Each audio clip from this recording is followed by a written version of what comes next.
It began with a fire. A peaceful suburban home engulfed in flames before dawn. Two young boys escaped into the street screaming for help. But inside, their mother lay lifeless, surrounded by smoke. What seemed like a tragic accident would soon unravel into something far more sinister. Stay with us until the very end as we piece together the chilling events leading to a murder that shocked an entire nation and revealed a side of evil no one ever saw coming.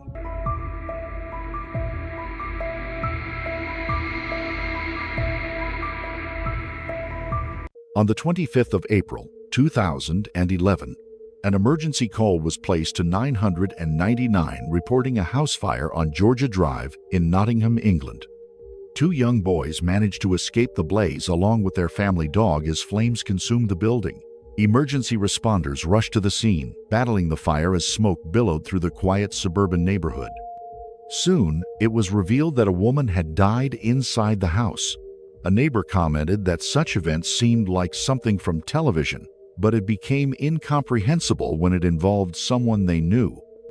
At approximately 7:30 that morning, fire investigation dog handler David Cross was contacted by the control room, instructed to report to the nearest police station by 9 a.m. After a briefing, the investigation team made their way to the scene. Arriving around 11 a.m., police had already cordoned off a wide perimeter due to growing media interest. Journalist Rebecca Sherdley recounted how the first reports mentioned only that there had been a house fire. Speaking with neighbors, reporters learned that the boys had escaped while the woman inside had perished. From the outside, severe smoke damage was visible on the windows. The fire's origin appeared to center around a body discovered on the bedroom floor. Investigators now faced the task of understanding exactly what had occurred. The older of the two boys, just 14 years old, told police a harrowing story. He said he had woken up in the night to use the bathroom and, upon exiting his room, came face to face with a masked intruder who threw a hammer at him before fleeing. He then found his mother injured in her burning bedroom. Panicked, he grabbed his younger brother and fled the house as flames engulfed the home. The boys sought help from a neighbor, and the older brother attempted to return inside to save the family dog. He succeeded in rescuing the pet, but tragically, he was unable to reach his mother, who remained trapped inside. As the house continued to burn, the severely burned remains of a body were recovered and later sent for a post-mortem examination. Due to the extent of the fire damage, identification was only possible through dental records. The victim was confirmed to be 7-year-old Jacqueline Bartlam, known to most simply as Jackie. With her identity confirmed, investigators then focused on determining how she had died. It soon became evident to police that this was no accident. The fire had been intentionally set to conceal the real cause of death. Jackie had been killed by blunt force trauma, the result of multiple strikes to the head. As news of the fire reached the public, Jackie's partner, Simon Matus, heard about the incident on television. Concerned, he sent a message to Jackie's sister, who then informed him that Jackie was missing and that her body had been found inside the house. Simon rushed back, unaware of the horrifying details surrounding her death. As the community began to learn more, the story of the woman behind the tragedy emerged. Jackie Bartlam was a devoted mother of two boys. In 1996, she had given birth to her first son with her partner Adrian, and the couple married 3 years later. Eventually, they welcomed a second son into their family. Their life appeared happy and stable, living in a detached home in a middle-class neighborhood with their children attending private school. But their marriage ultimately ended in divorce, and Jackie later relocated with her sons to a different part of Nottingham to start anew. In May 2008, Jackie met Simon Matus during a casual night out. Although Simon hadn't intended to meet anyone, he was immediately drawn to her. Jackie's caring demeanor and genuine interest in people stood out, and they soon formed a relationship. Friends and family described Jackie as warm and deeply loving. She was well-liked and didn't have enemies, making her brutal death even more baffling to those who knew her.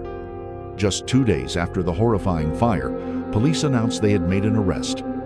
However, the full truth wouldn't be revealed until a name suppression order was lifted, allowing the media to release the identity of the suspect and details of the case.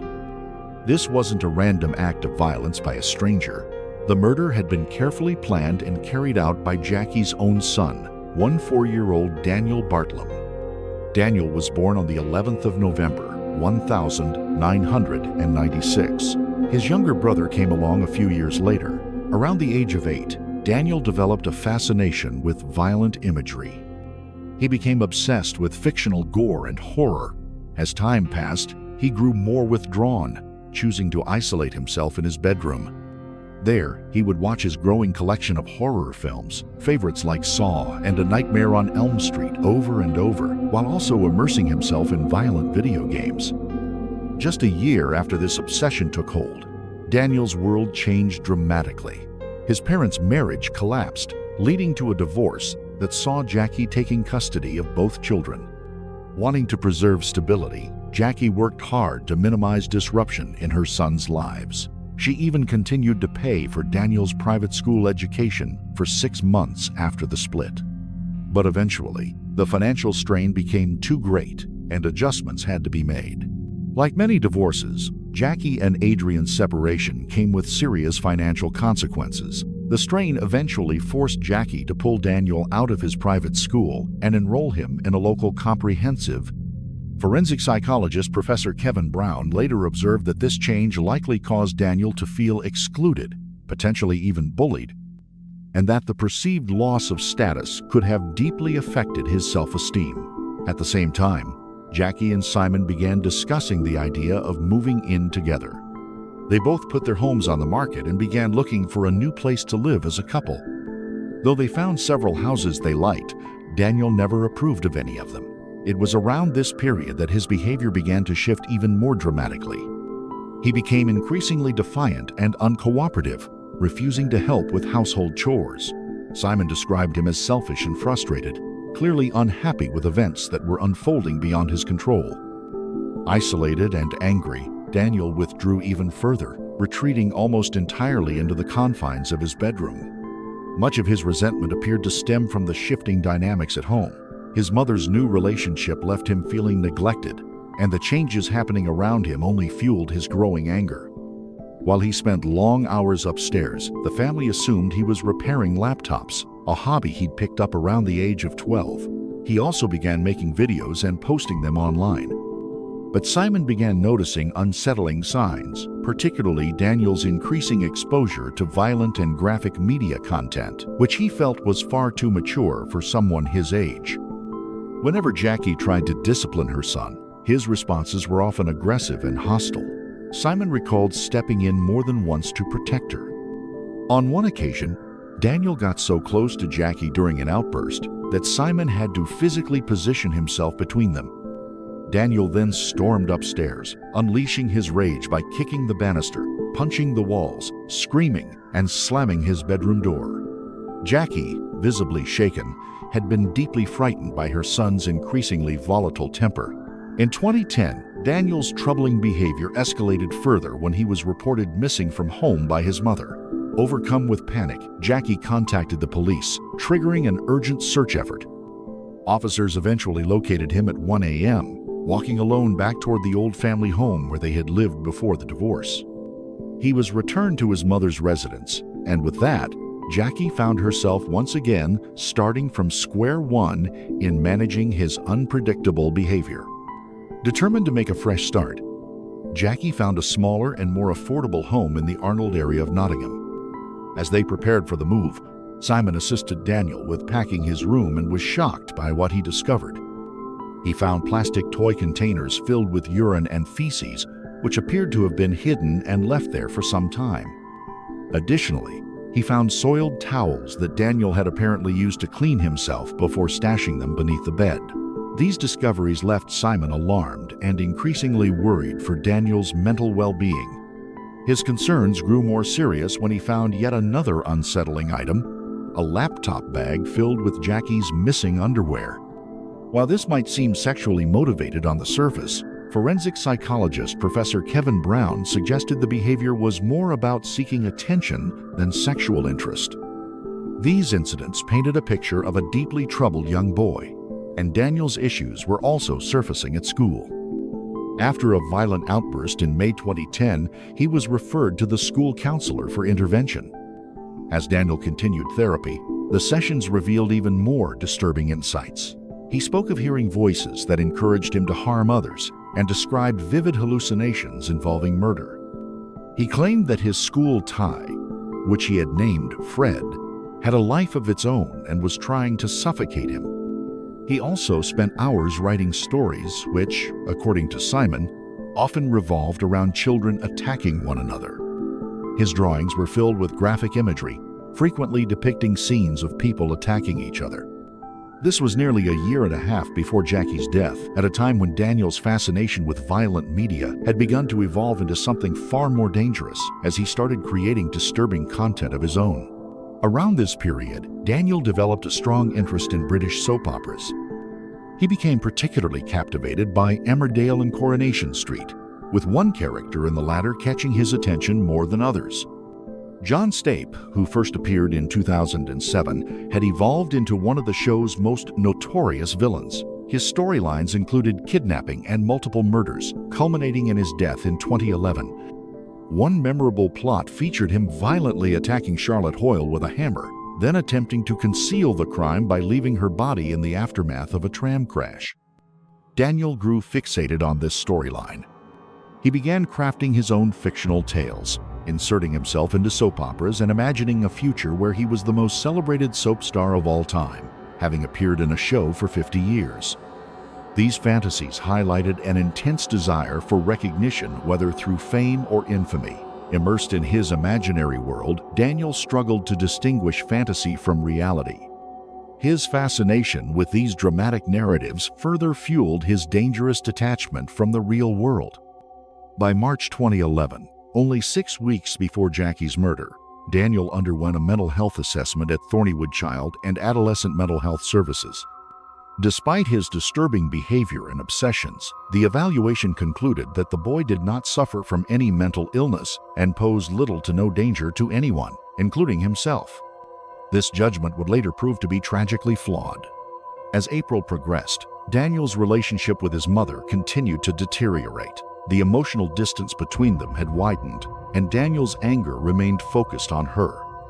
His obsession with violence persisted, and by Easter weekend in April 2011, the family home gave no indication of the impending horror. Simon had exchanged text messages with Jackie that Sunday, and she mentioned that Daniel was planning to spend time with his grandparents. That day, Daniel walked the family dog Meg to get her coat trimmed, helped mow the lawn, and ate some Easter eggs. Later that evening, he settled down to re-watch one of the Saw films, part of the disturbing media that had long fascinated him. In the early hours of the 25th of April, he began to set in motion a chilling plan that would destroy his family and shock the entire nation. Reports indicate that Daniel left the house that night and entered the garden, where he had previously hidden a can of petrol and a claw hammer inside the shed. After retrieving the items, he made his way back through the garden and returned into the house. He walked upstairs and entered his mother's bedroom. Once inside, he stood silently and watched her sleep for a moment. Then, in a sudden and horrifying act, he raised the hammer above his head and brought it down with immense force. The blows were so powerful that she died instantly. After attacking her, he rolled her body off the bed and onto the floor. He then arranged pieces of newspaper around her, poured gasoline over them, and set them on fire. The flames quickly spread. Daniel ran to his brother's room, woke him up, and told him the house was on fire. The two of them escaped the burning building together. Outside on the street, while waiting for emergency responders to arrive, Daniel began telling neighbors that an intruder wearing a mask had broken into the house and fled through his mother's bedroom window. From the very beginning, before the police even arrived, he was actively spreading lies to conceal what he had done. It didn't take long for the police to begin questioning Daniel's account of the night. In the meantime, Jackie's partner Simon had been watching the news. Initially, reports simply stated that a house fire had occurred somewhere in Nottingham, but within the hour, it was confirmed that the fire had happened on Georgia Drive, Jackie Street. While the specific house wasn't yet identified, Simon had a terrible feeling. He was certain it was Jackie's home, and deep down, he said he already knew who had caused it. Despite Daniel Bartlam's attempts to cover his tracks, suspicion was already turning his way. Forensic investigators were able to uncover a range of evidence that clearly pointed towards Daniel as the sole perpetrator. During their search of the home, they discovered 2 hammers. One was a claw hammer, which upon forensic examination was confirmed to be the murder weapon. The second was a lump hammer, deliberately planted by Daniel to mislead the investigation and serve as a red herring. According to former Detective Chief Inspector Colin Sutton of the Metropolitan Police, the level of planning Daniel demonstrated, committing the murder, setting a fire, planting a false weapon, and firmly sticking to his version of events was remarkably calculated for a 14-year-old involved in such a violent offense. Further analysis of Daniel's laptop revealed deeply troubling content. Though he had attempted to delete the files just days before the murder, investigators successfully recovered a fictional story he had written. In this narrative, Daniel had made himself the central character, a criminal mastermind who got away with a series of graphic crimes, including multiple murders, rapes, and assaults. What's deeply concerning is that the story includes a detail in which he used a hammer to cause his mother's death, then set the scene on fire in an attempt to make it look like the crime had been committed by an intruder. As the morning of the 25th of April unfolded, the similarities between his story and the real-life crime were too striking to be ignored.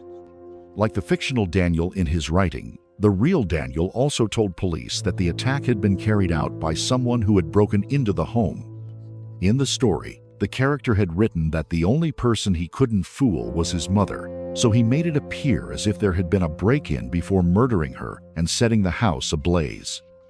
After initially denying involvement and sticking adamantly to his fabricated version of events, Daniel eventually admitted to killing his mother. However, he then presented the police with a completely new explanation.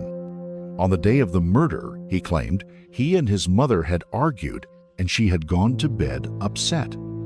Around 1 a.m., he entered her bedroom, and the two allegedly began shouting at each other over a pair of missing trainers.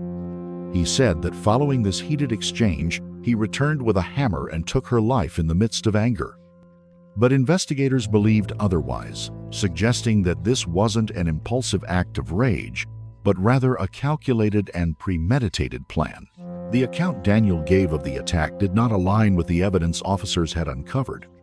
The written script he had stored on his computer indicated that the killing had not been a spontaneous act of rage, but rather a carefully orchestrated and deliberate plan. When experts tried to understand Daniel's motive for committing such a brutal offense, neuroscientist Professor Francesca Happe offered her perspective in a documentary examining the case. She explained that individuals with psychopathic tendencies lack the internal pause most people experience when witnessing distress. They do not necessarily act out of a desire to cause harm, but they also do not have the innate impulse to stop themselves. Professor Happy emphasized that Daniel's case was baffling, largely because it seemed to lack a clear motive. She noted that children's brains continue developing throughout childhood and adolescence, which makes diagnosing psychopathy in minors highly complex. However, adults who possess strong psychopathic traits often show signs of those traits early in life. Forensic psychologist Professor Kevin Brown further reflected on what made Daniel stand out. In cases involving such levels of violence, there is usually a background of significant trauma, abuse, or neglect. But in Daniel's situation, those factors were absent. The only life event that seemed to have deeply affected him was the divorce of his parents. On the 4th of October, 2011, Daniel Bartlam formally entered a plea of not guilty. He claimed that he had acted out of provocation. In the lead-up to the trial, mental health evaluations were carried out by professionals from both the prosecution and the defense. Despite the graphic nature of the crime and Daniel's history of disturbing behavior, the evaluations concluded unanimously that he did not suffer from any psychiatric illness or psychological condition. On the 23rd of January, 2012, the trial of Daniel Bartlam officially began. The responsibility now fell to the Crown Prosecution Service to demonstrate that Daniel had deliberately and consciously took his own mother's life. The case was unprecedented in both its brutality and the young age of the offender. Media coverage was intense, as very few crimes had involved such premeditation from someone so young, especially directed at a family member.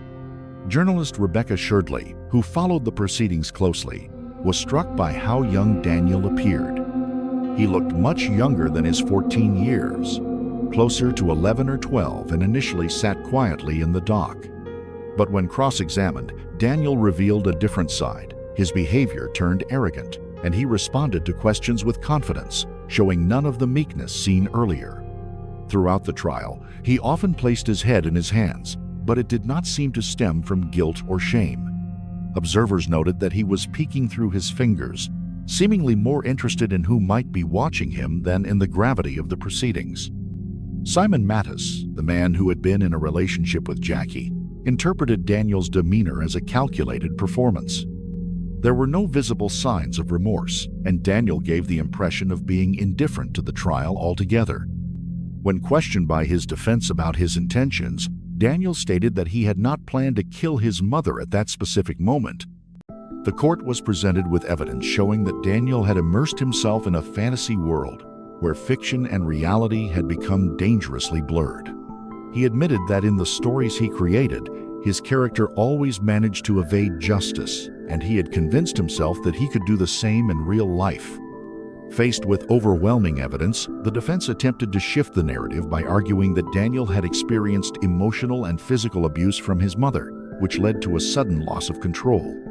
This defense, if accepted, would reduce the charge to manslaughter. However, this claim stood in stark contrast to everything known about Jackie. She was widely regarded as a kind and loving mother, and there were no reports or signs that she had ever mistreated her children. Many rejected the idea that Daniel had been provoked in the way his defense claimed. Toward the end of the trial, Daniel made a chilling gesture directed at Simon, drawing his finger across his throat in a motion meant to imitate a slashing. Simon was not intimidated by this act. Instead, he saw it as another example of Daniel's disturbing nature and complete lack of empathy. After a 2-week trial, Daniel Bartlam was found guilty of murder by unanimous jury verdict. As the decision was announced, he lowered his head, gazing toward the floor, appearing close to tears. However, some believed this reaction stemmed less from remorse and more from the dawning realization that his future was now irreparably changed.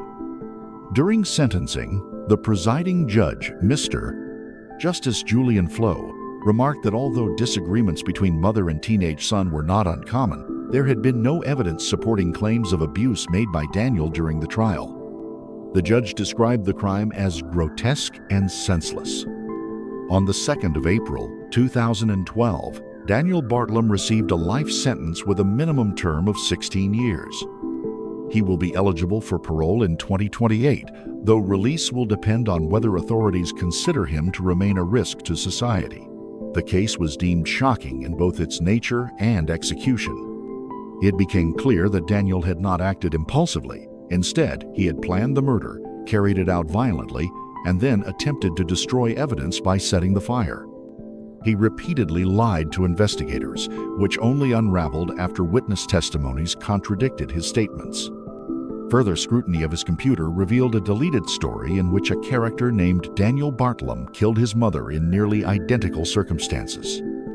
Investigators expressed personal disbelief at the case, but acknowledged that its true burden would forever rest on the shoulders of Daniel and Jacqueline's loved ones.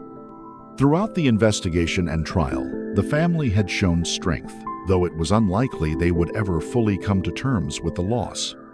There was no evidence suggesting Jackie had ever been anything but a devoted mother who had supported Daniel throughout his life. Following the verdict and sentencing, Mr. Justice Julian Flo lifted the reporting restrictions.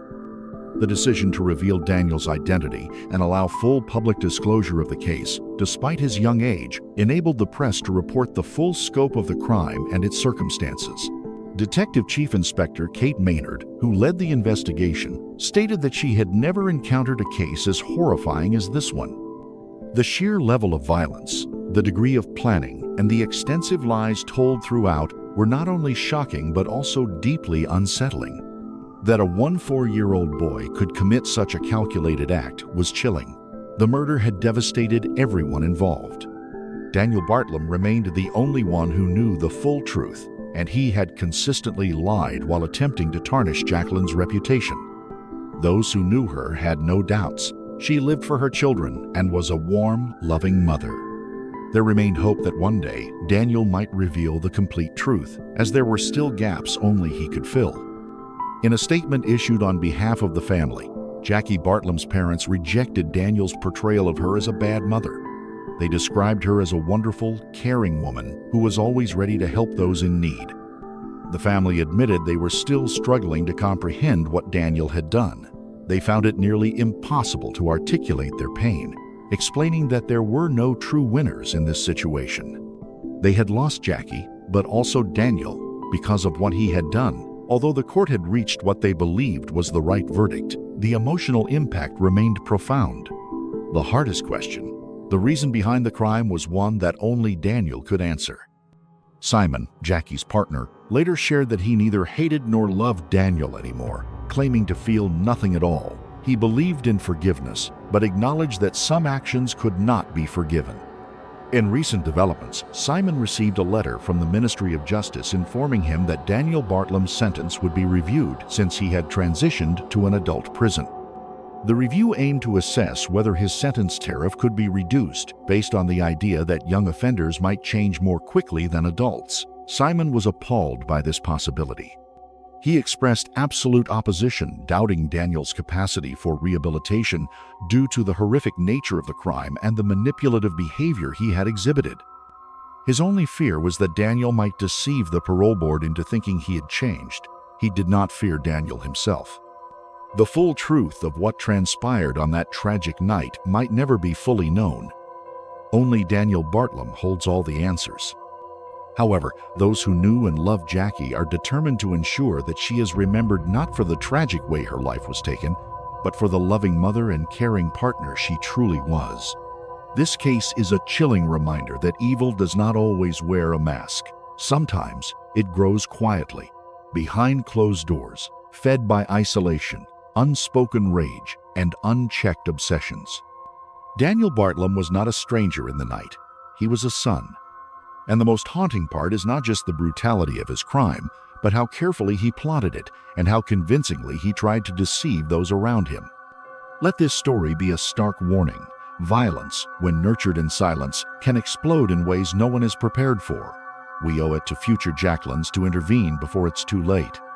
If this story moved you, don't forget to like the video, subscribe to our channel, and turn on notifications so you never miss another true crime story that needs to be told. Stay with us as we continue to uncover the darkest truths behind seemingly ordinary lives.